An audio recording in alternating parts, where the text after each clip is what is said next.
the candidate for whom you've agreed to become an elector. There are very few.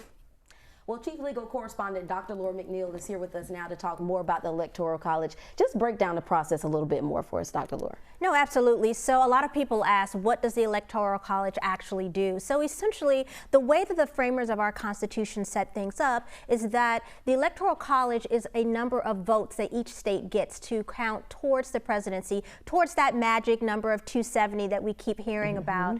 And so essentially, it's based on the density of the population of your state. So the more populated states, California, Texas, Ohio, are going to have a larger number of electoral votes. And so essentially at the end of the popular vote for each state, once that's tallied, or as what we're starting to see now, projected wins, those votes are cast towards that magic 270. Where Electoral College voting gets a little bit dicey is when faithful, they're called faithless rather, electors are supposed to cast those electoral votes, again, towards that 270 based on their state's popular vote, and they essentially go rogue. This is what happened in 2016 with President Trump's first election, and there's a lot of controversy about that because ideally they're supposed to represent the vote of the people. And talk about, there have been attempts to abolish that. What has happened with that?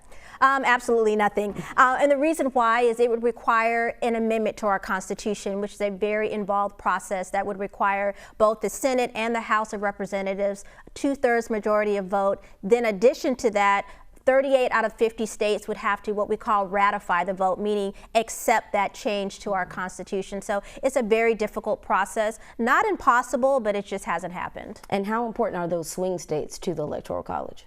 They're extremely important because, again, that's where ideally the swing states meaning they can flip red or blue, right? And so you want to go for those numbers, especially in those large states like Texas, like Florida, which is a big, swing state right now, which has traditionally been a red state, but we saw with Barack Obama, he was able to flip Florida and win the election. So they're very key in terms of getting to that magic 270.